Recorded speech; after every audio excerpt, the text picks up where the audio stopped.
Hello guys, hello, this is for Leo. Okay Leo, welcome dito sa aking channel.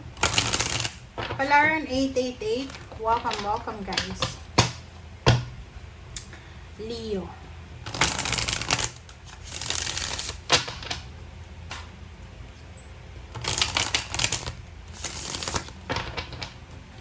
Alright, let's check. Separation. Oops, sorry. Wow, Leo. Comment down below if you resonated.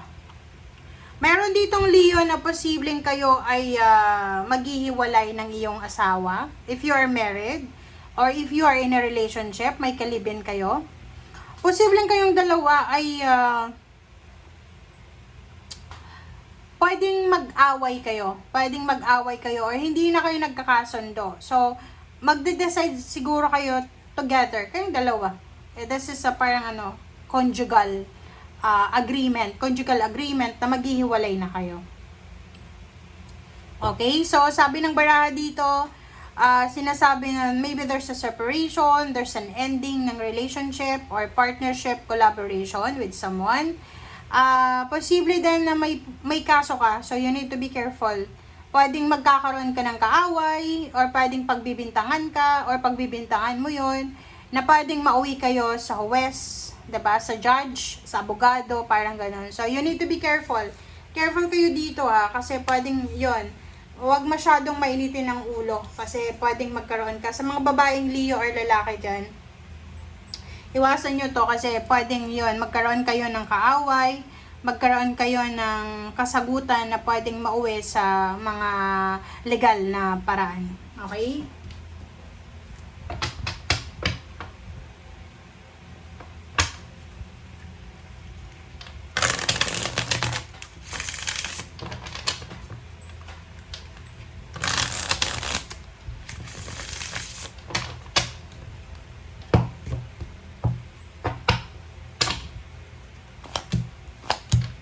Okay.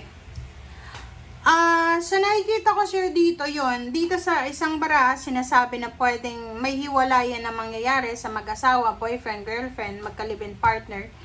Maybe the reason is may bagong love life. Ang isa sa inyo ay may bagong love life, so gustong makipaghiwalay. Isang napakabilis na love life ang posibleng made-develop na pwedeng siya yung maging rason ng hiwalayan.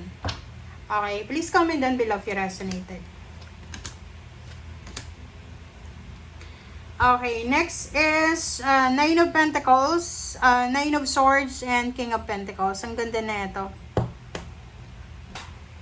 Diba? So, sa nakikita ko rin sa'yo dito, posibleng there's there's wish fulfillment sa pera.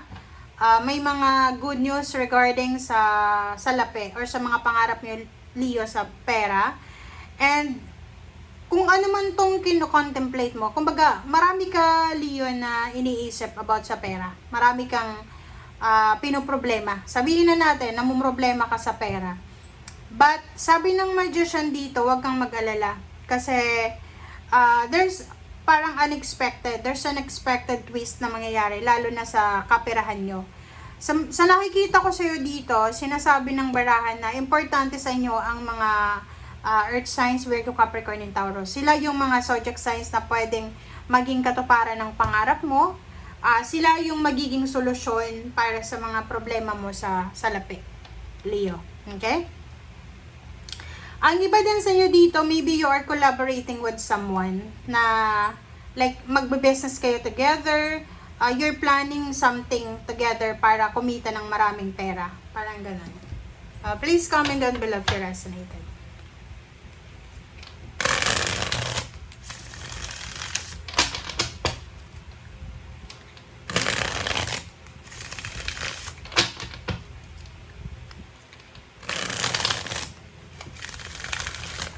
Oops, sorry.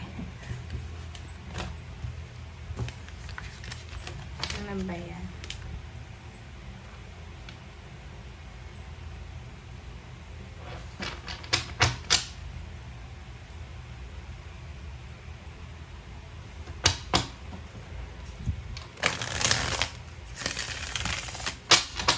Alright. Leo.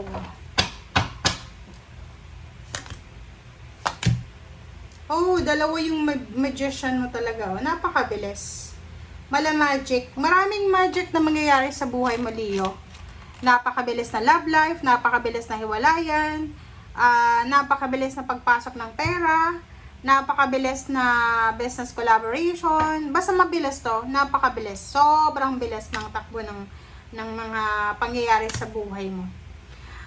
Doon din sa mga Leo na sobrang workaholic kayo, 'di ba? Like for example, napaka-workaholic nyo.